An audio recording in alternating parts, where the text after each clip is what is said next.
Do you ever struggle as to when to call a mix done? Do you hit walls and constantly second guess yourself? Well, in this video, I'm going to go over my top tips to help you finalize a mix with some best practices. So let's jump in.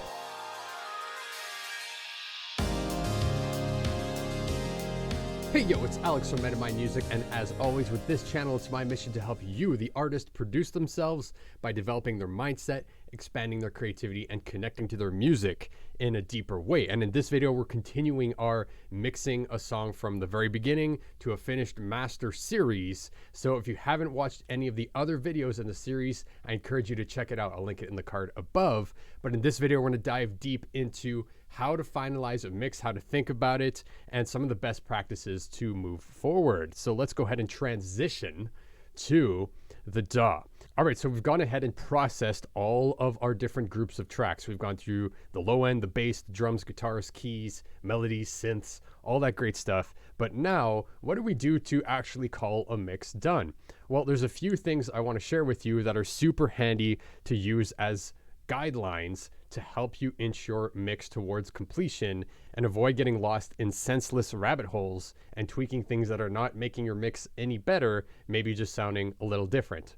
So the first thing that I want to mention is automation. Okay, so automation is a super powerful tool, as you well know. In Ableton, we can automate pretty much anything, but putting a little bit of effort into automation between parts, with effects, with whatever creative idea comes to mind, can really help breathe life into your mix and really take the listener on a journey as they're listening to your song. All right, so it's just to enhance what's already happening. Maybe you want to accentuate certain parts at different sections of your song. Maybe you want to automate a send to a return track. Maybe you want to even automate the volume of a whole section up or down.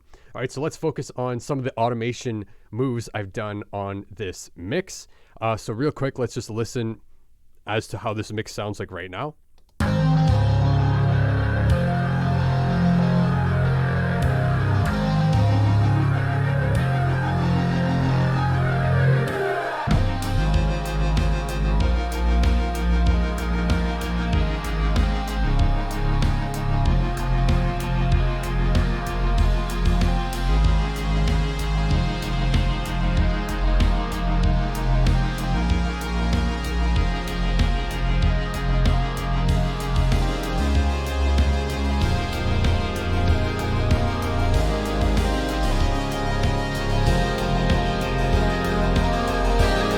All right, so there's a little taste of what our mix is sounding like. And I just want to point out some of the automation moves that I have done, and then we'll move on to some of the final processing and a few more best practices as to how to finalize a mix. Okay, so a few moves that I've done. So one of the main things that's happening in this track is I have a plugin called Tornado on the master bus. Okay, and Tornado is a great plugin. It takes very low CPU resources. It has a plethora of effects, and I've used it in a pretty simple way. This is great for like live performance stuff, or if you want to play around with effects live, definitely check out Tornado. But the way I'm using it is just as a multi-effects processor on the master bus, and I'm automating some of these effects to go up and down throughout the song.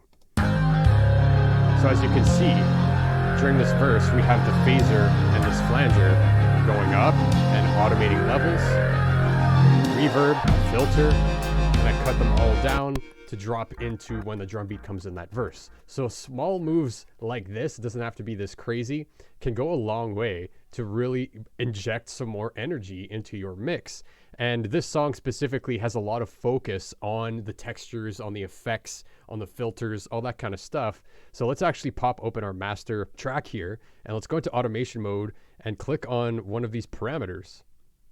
And it'll show you some of the automation I've done. So this is a filter, and every time this automation is moving up, you'll notice that this filter is being closed to really create that tension in the song, right? So if we play it from here, listen for the filter.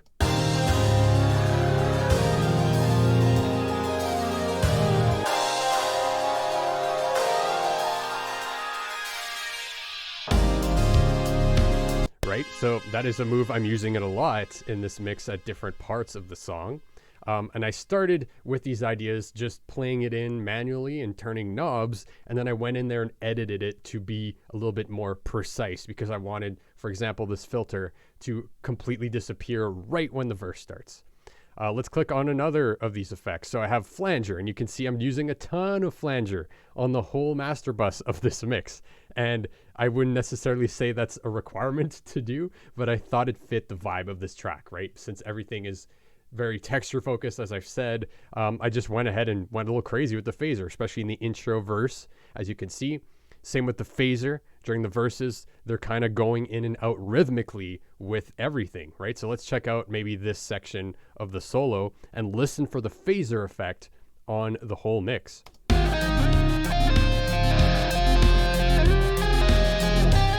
Right? It's pretty subtle, but it does add some texture.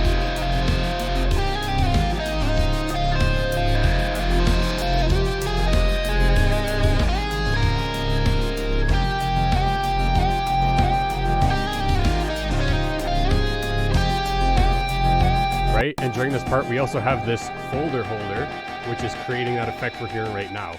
This like LFO tripped out effect. And again, I'm automating this up in rhythm with what's happening just to add some extra pizzazz, some extra drama to this whole section. So I would encourage you to play around at least with special effects, with filters on your track in a way that suits the song, right? If adding filters and phasers doesn't match the vibe of a song you're working on, then obviously don't play around with that. But most likely there'll be some opportunity to at least experiment with some effects in a way that's similar to this. So I just wanted to show you that real quick.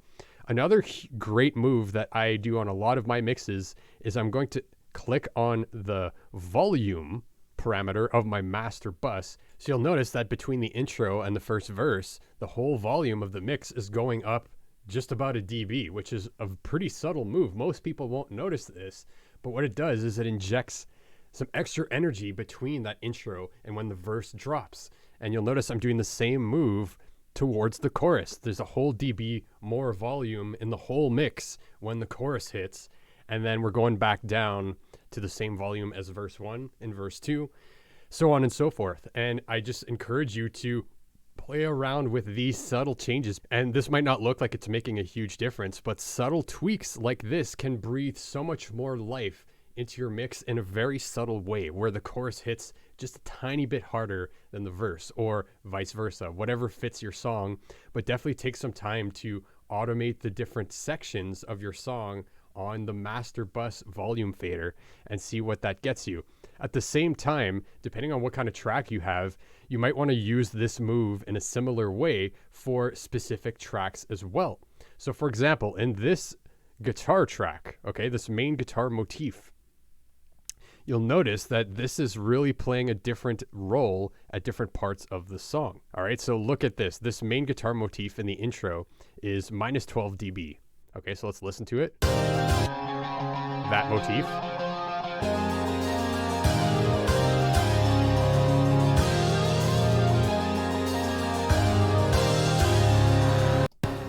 So this guitar part, although it's the same as the intro, is louder, right? Because there's a lot more competing for attention in the chorus. And I've done this with all sorts of things in this mix, okay? For different drum parts, for the snare, for the overheads, for the room. And I've just taken the time to really automate the volume of these different tracks so that they sit well. Putting in some extra effort for this type of automation in your mix will really help it breathe, because as your song is progressing and the listener is paying attention to things, the different layers are changing volumes, and the focus on what the listener is listening to at any point of the song has been thought out by you and your automation. Okay, so it's a very powerful tool. And like I said, you can automate pretty much anything. So you can get super creative with automation. All right, the next thing I want to talk about when finalizing a mix is what is called mono compatibility. So I'm going to go ahead and switch to our mixer view here. So the whole idea of this is that you want to make sure your mix still sounds good in mono, because some people might be listening to your mix in mono, whether they're listening to it on a phone or laptop speakers or some other speaker system that's not super well designed for stereo or only plays back in mono. Well, you still want your mix to translate so that wherever the listener is listening to your song, they can get a good experience with your track. So the whole idea of this is that we want to check our mix in mono so that when we collapse the stereo image into one source, that there's no phase cancellation, that we're not losing volume, that there's no masking going on. And we want to be checking this thoroughly as we're mixing, but especially when you're finalizing a mix, because if you go ahead and check this and you're losing a ton of volume at certain parts of your song, that means you have to fix that before you finalize your mix. So a great way to do this in Ableton is to put a utility audio effect on the master bus, and this mono switch will effectively collapse your whole mix to mono. Okay, and what we've done is I've mapped this to 1 on my keyboard so I can check it very easily. And we're going to go ahead and play a section of our song. Let's go ahead with the verse 2. And we're going to play it back, and we're going to collapse it to mono while paying special attention to this volume meter on our master bus, and also listening to make sure that it sounds clear and balanced in mono. Okay, so let's give that a go. So here's stereo. Notice that our volume is kind of peaking, maybe around minus 13, minus 14. Sounding clear. Okay, I'm going to stop playback. I'm going to throw mono on, and now we're going to listen again.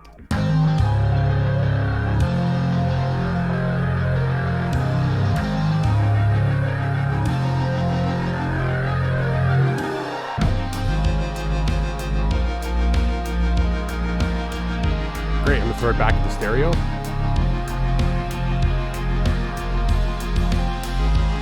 Back into mono.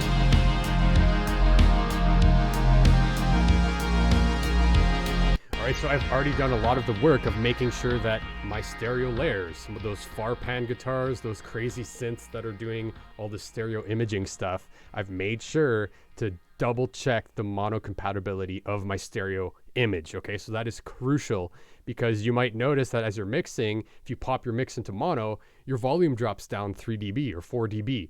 And what that means is that your stereo image is phase canceling each other when they get combined into mono, and then you're losing volume for your mix. So that is extremely important. You definitely don't want to miss that step when you're finalizing a mix. All right, and finally, I want to talk about the processing that I have on the master bus. So we've gone through all of the processing for all of our individual tracks and all the groups, and we've made sure that it all sounds great while adjusting things as we've moved forward. And everything's sounding very good right now, but I also have some processing going on the master bus. It's nothing crazy, but it does add a little bit extra glue and compression, and we'll A/B this for you right now. So right now, I'll turn off all the effects that are affecting the tone. Okay, so Ozone and Utility are more information plugins. They're not affecting the tone, but I have a compressor.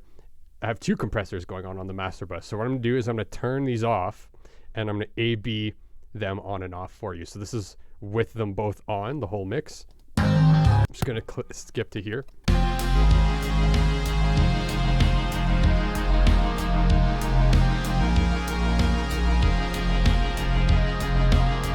All right, let's turn them off and now listen back.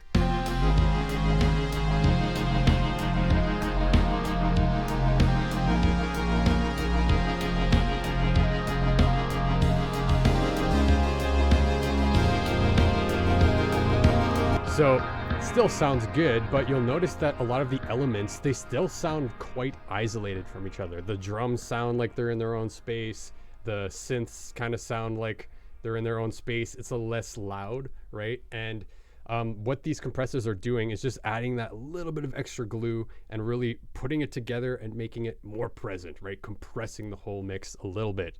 So I'll open this up, show you what's going on.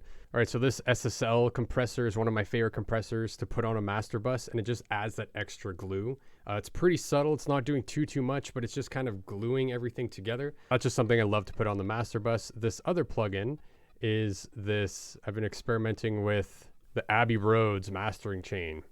Okay, and there's a lot to go in. I'm not gonna go into all the details here. I just played around with some EQ, some compression, and I'm squashing it quite a bit, but listen to the difference that this one plugin makes. It's almost magical. So I'll show you the difference. So this is without it.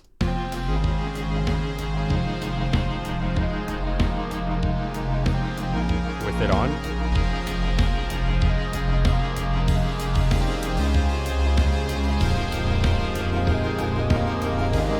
So notice how it kind of brings extra energy out of the mids, the high end, the low end becomes a lot more balanced.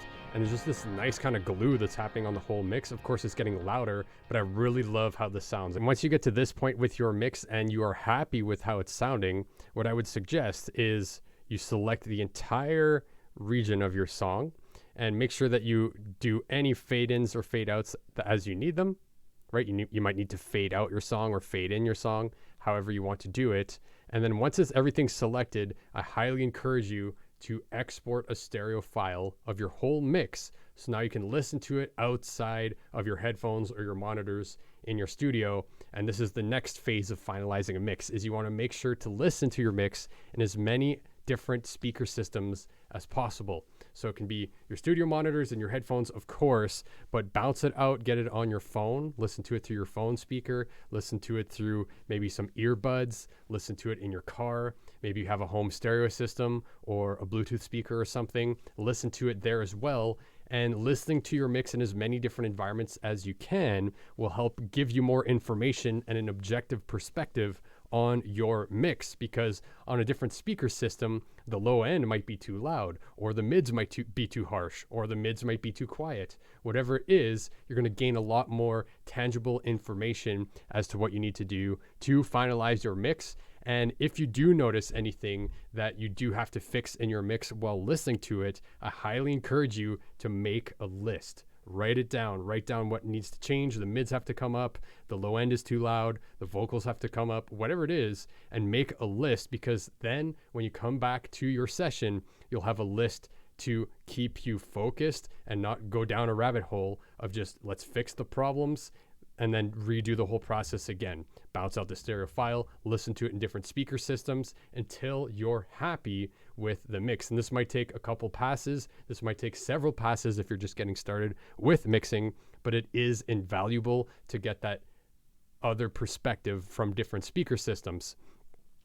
And then finally, once you're happy with how your mix is sounding, I encourage you to set the mood, turn down the lights, listen to it in your studio without interrupting playback, and just try to listen to it as a listener would the first time. Okay, so try to listen to the whole track as one thing instead of listening to different parts as if somebody who is just listening to it the first time would listen to it. As well as if you have any friends that you trust their opinion, or any other friends who do some mixing as well, this would be a great time to then get feedback on a mix once you've done as many revisions as necessary until you're happy with it. That's a great time to then ask for feedback from somebody's opinion that you trust, or somebody else who does some mixing. Another pro tip is make sure to save new sessions for every mix revision you do. Okay, so if this was the first mix that you did, save the session as mix 1. Then the next time you open up the session to work on the mix again, save a new live set, a new project file, and call it mix 2. And keep doing this, just because if ever you change a mix drastically and it's worse than a previous mix you did, you want to be able to recall one of those previous mixes and start from there again if ever you need to. Because if you're always working with the same session and you change something that you can't remember what you did, or you can't change it back, then you're stuck with the new sound that you have. All right, and once you're happy, then it's time to export your mix. So you can select your whole song. Again, make sure that all of your tracks are on. Make sure that you've done any fade-ins or fade-outs that you need to do. Go to File, Export Audio Video, and here I would recommend exporting a WAV file. Continue with the sample rate that you started the project in. So if you started in 44.1, keep it at 44.1. If you're in 48, do 48. The sample rate won't really matter so long as you stay in the same sample rate that you started the project as, because most people can't even tell the difference between these different sample rates. It really, at the end of the day, does not change your mix a whole lot. And then down here, just make sure again that you're in the same bit depth as you started your project. You don't want to go in here and change these settings after you've been working in a specific bit depth. Just keep this as is.